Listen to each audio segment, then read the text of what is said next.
método operacional. Este es el método que vamos a aprender ahora para resolver circuitos en regímenes transitorios y permanentes. Esta es la primera parte del curso que vamos a irlo desarrollando a medida que vayan pasando las semanas. Para entender este método operacional, que tiene muchísimas ventajas respecto al método clásico que vimos en las clases anteriores, tenemos que primero entender funciones de variable compleja, y en particular funciones de variable compleja aplicada a ingeniería eléctrica, es decir, entender el concepto de frecuencia compleja. Todos estos temas, tanto las funciones de variable compleja como la transformada de Laplace y todas sus aplicaciones, serán vistas con mucho detalle en otras asignaturas de este mismo curso, donde darán todos los fundamentos de esta transformada y de los conceptos de variable compleja. Yo lo que voy a hacer acá es rescatar de ese conjunto de conceptos los más importantes para tenerlos bien frescos luego para la aplicación específica en circuitos eléctricos. Entonces vamos a hacer una especie de resumen para dejar en claro algunos conceptos que quedan confusos después de verlos desde el punto de vista matemático, y para eso vamos a empezar primero viendo lo que es la frecuencia compleja, incluso desde el punto de vista eléctrico, qué significa, y posteriormente vamos a ver qué es la transformada y antitransformada de Laplace, que son las herramientas matemáticas que necesitamos para poder desarrollar en este curso la resolución de circuitos eléctricos. Entonces comencemos con el concepto de frecuencia compleja, un nombre que parece bastante raro, porque hasta ahora nosotros teníamos el concepto de frecuencia estándar, y ahora vamos a empezar a trabajar con una frecuencia llamada compleja, que tiene una parte real y una parte imaginaria. Para eso vamos a considerar la función senoidal amortiguada exponencialmente que tenemos en pantalla.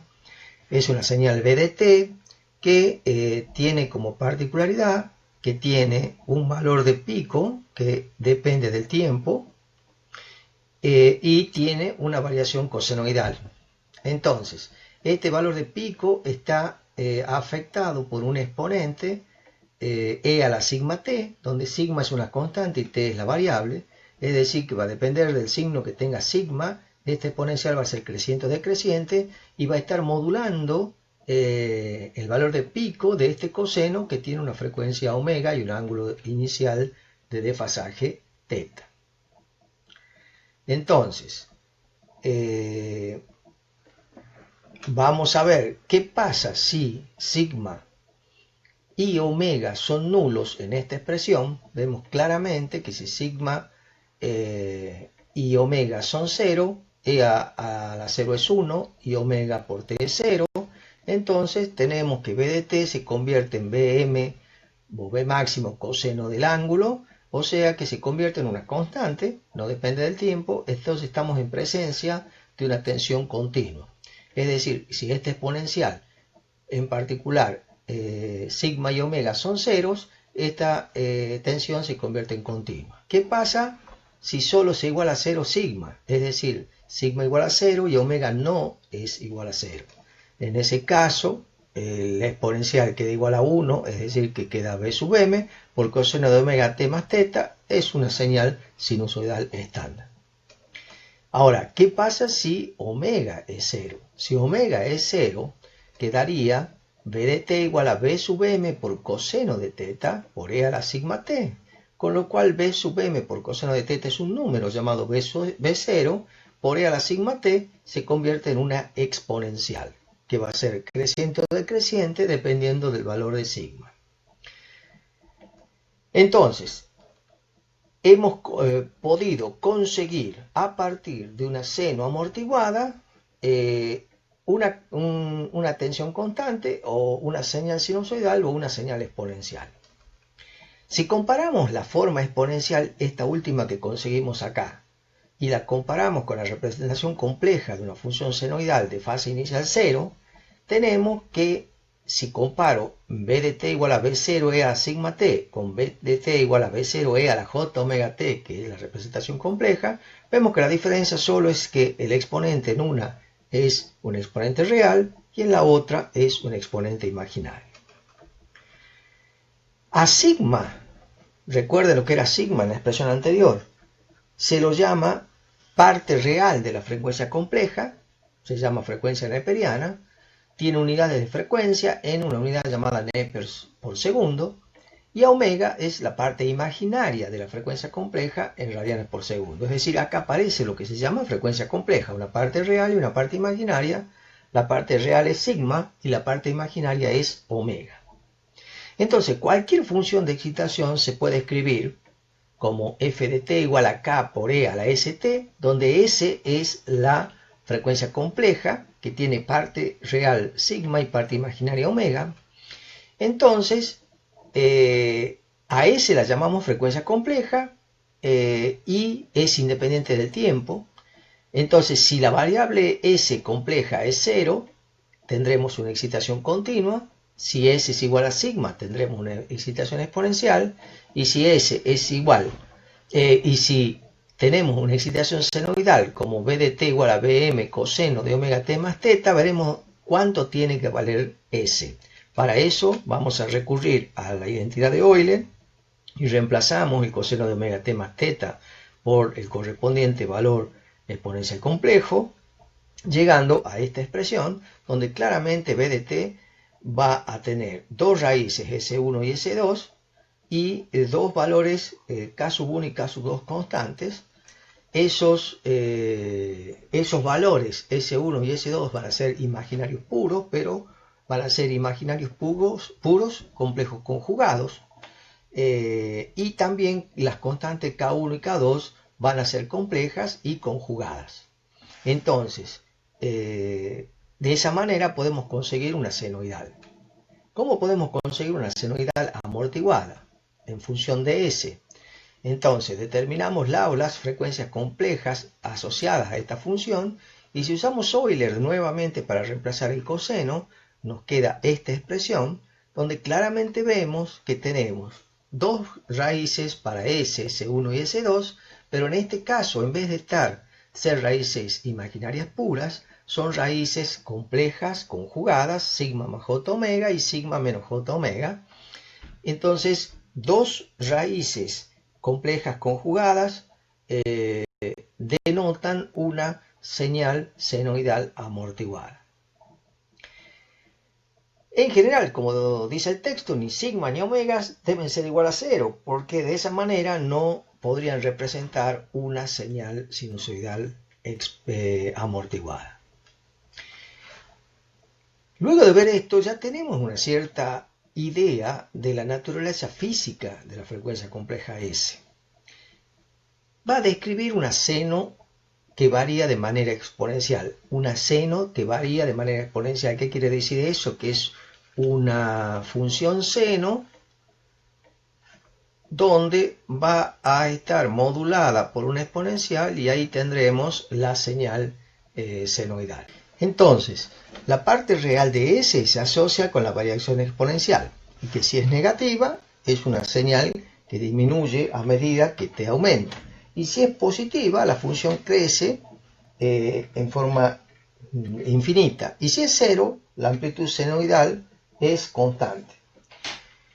Cuanto más grande sea la parte real, mayor será la tasa de incremento o reducción exponencial. Es decir, que sigma, la parte real de S, tiene que ver con el crecimiento de la senoidal. Mientras que la parte imaginaria describe la variación senoidal y tiene que ver con la frecuencia en radianes por segundo de esa señal.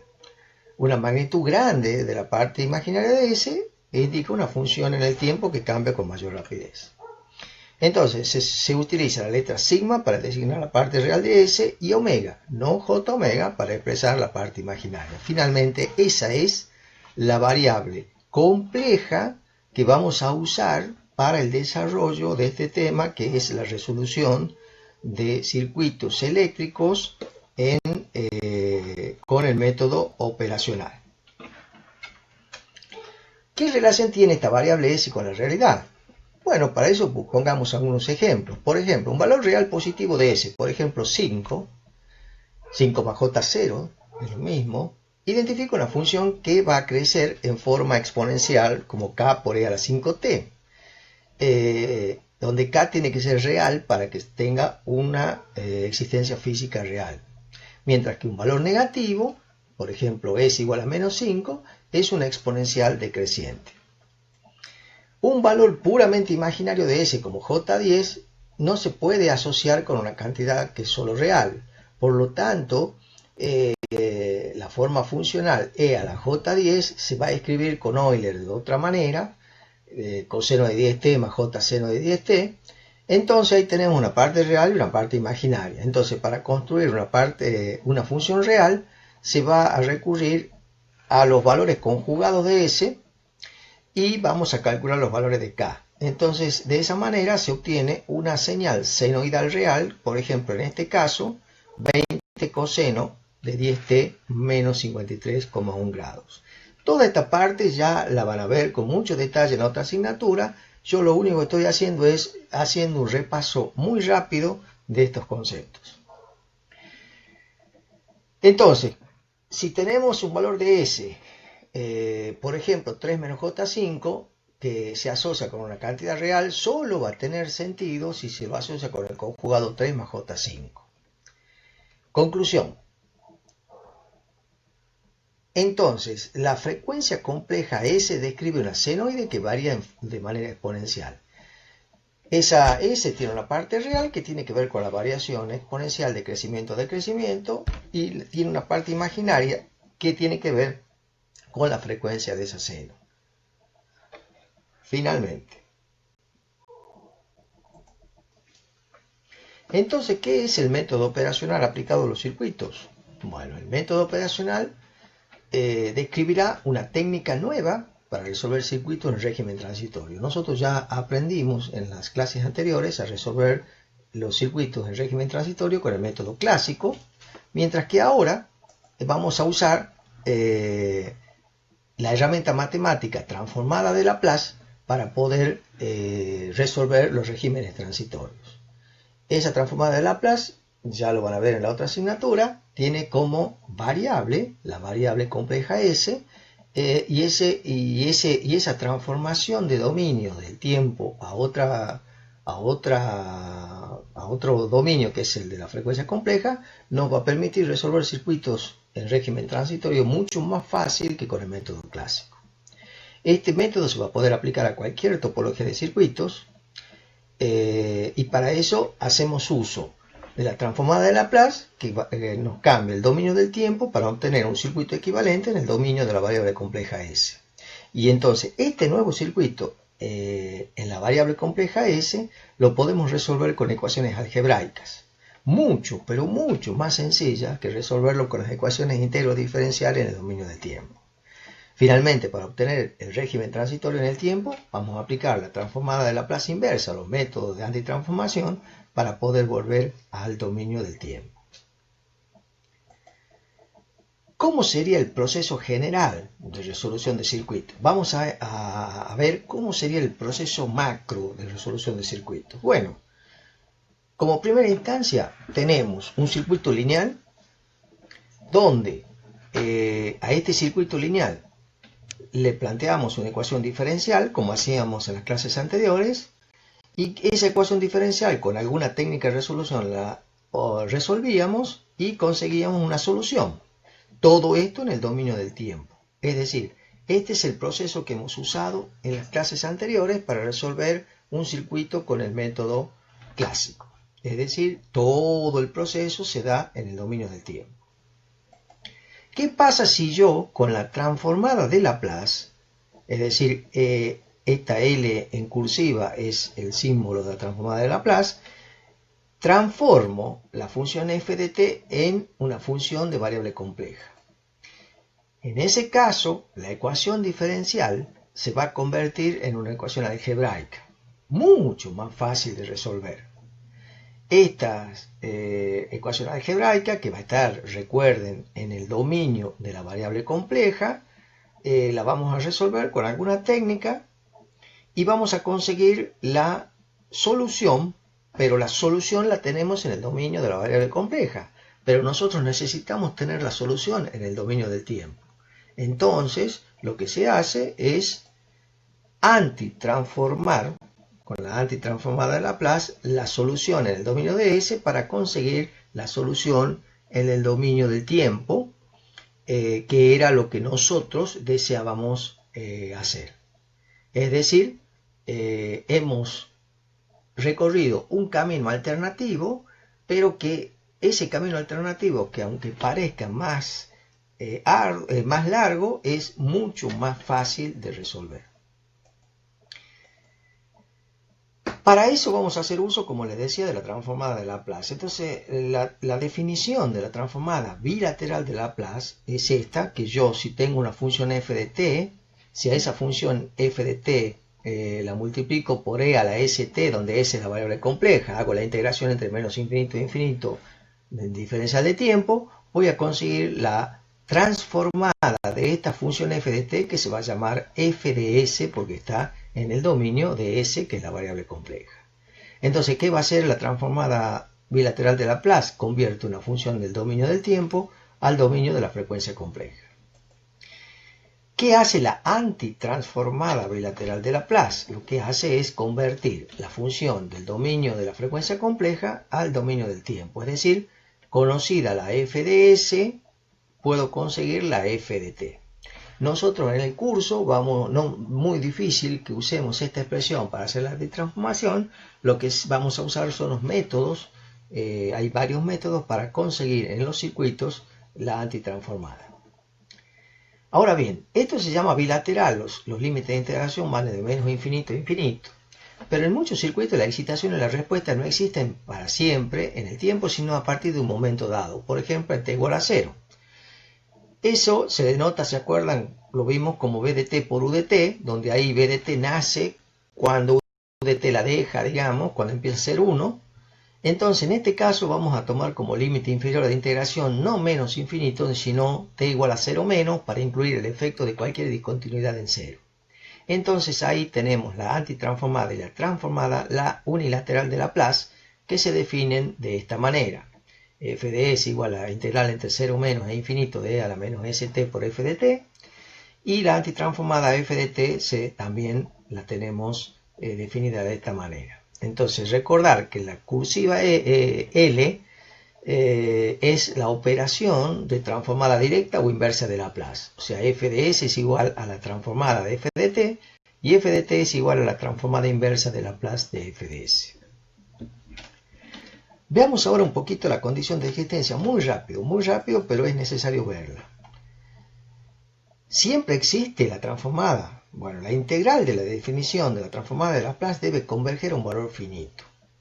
Entonces, puesto que el valor absoluto de a la j omega t es igual a 1 para cualquier valor de t, la integral converge cuando sucede esto. Si la f de t que yo tengo acá, operando en esta expresión y haciendo la integración, es menor a infinito, es decir, da un número determinado, entonces converge, y entonces en ese caso existe. Bueno, recordar que el valor absoluto de a la j omega t es la raíz cuadrada de coseno cuadrado de omega t más seno cuadrado de omega t, que es igual a 1. Entonces, un conjunto de condiciones suficientes para garantizar esa convergencia absoluta es que la función b de t o cualquier función sea integrable en todo el intervalo finito t1, t2, donde t1 y t2 tienen que estar entre 0 e infinito. Y además debe cumplirse que el límite cuando s tiene infinito de e a la menos sigma sub 0 t por el valor absoluto de b de t existe para algún valor de sigma 0.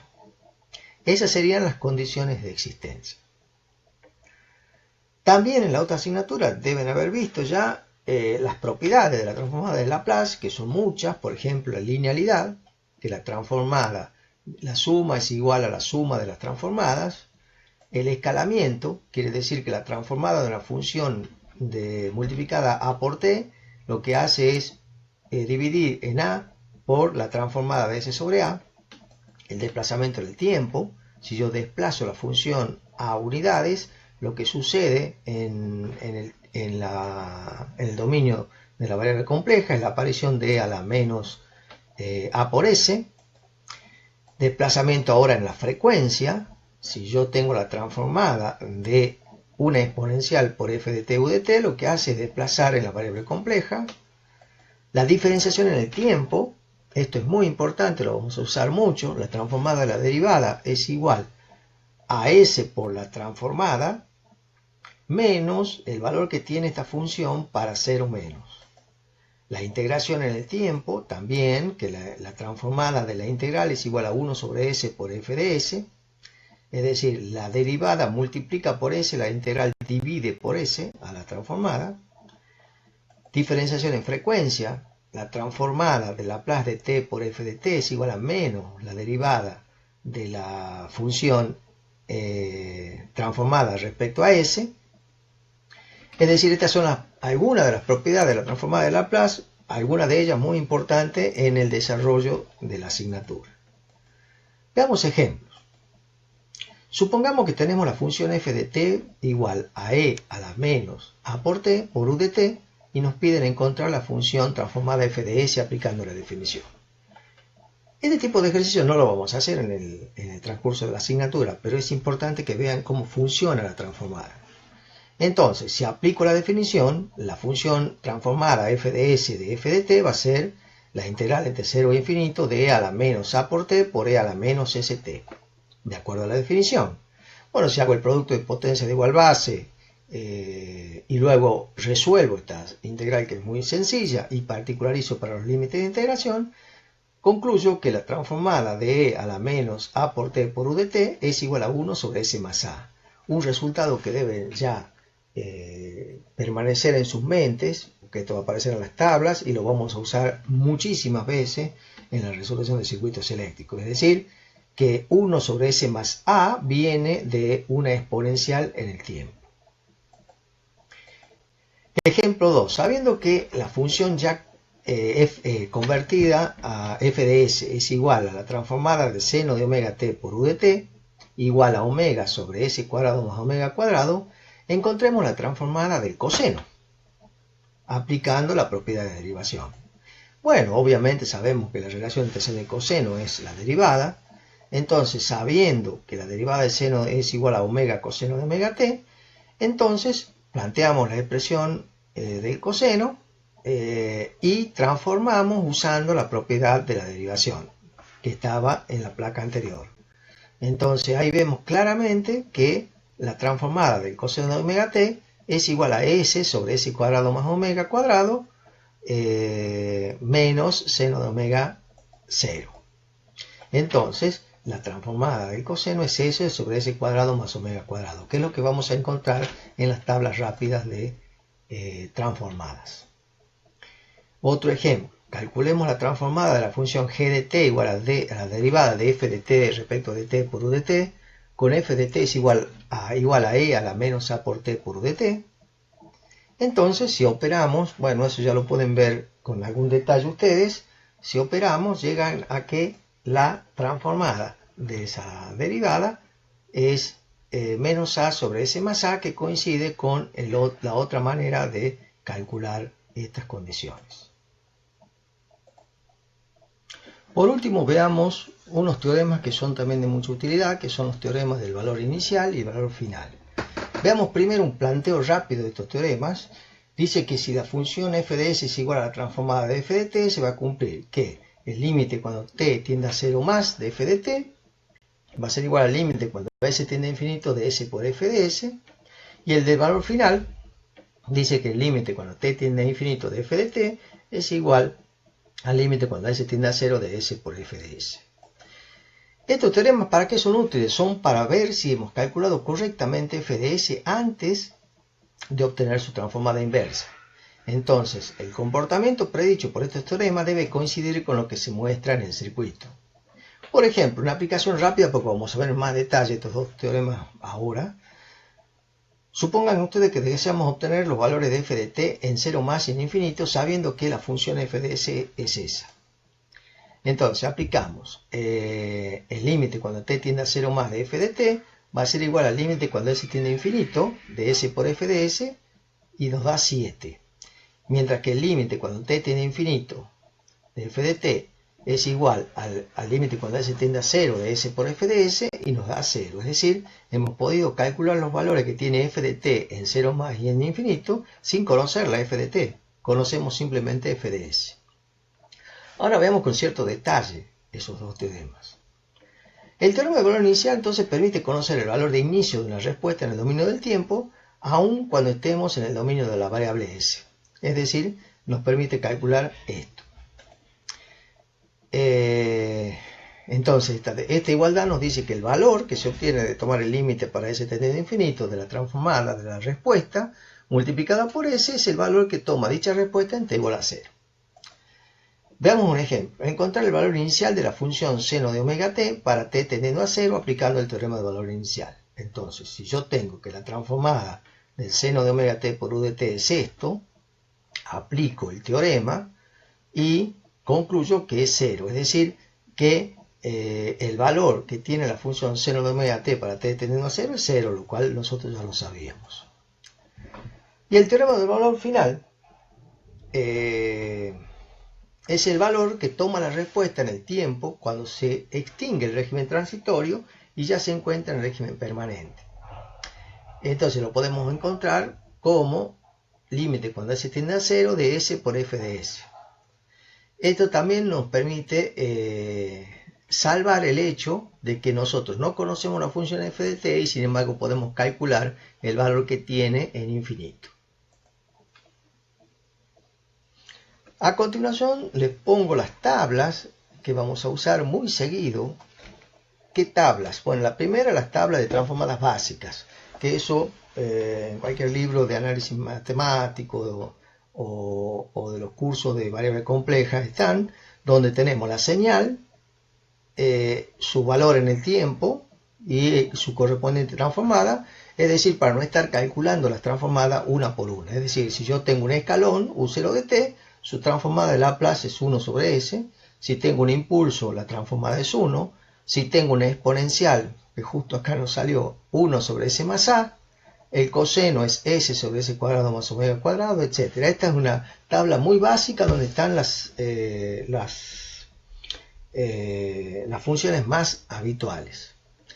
Acá les pongo una tabla donde está un poquito más desarrollado, tiene más funciones, donde también tenemos las funciones f de t y sus correspondientes transformadas.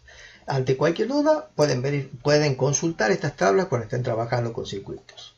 Finalmente, acá tienen una tabla de propiedades, algunas de las cuales ya las desarrollamos en esta parte del curso, pero que acá está completa la tabla de propiedades por si en algún momento las necesitan para la operación cotidiana con circuitos eléctricos. Bueno, muchas gracias, nos vemos en la próxima clase.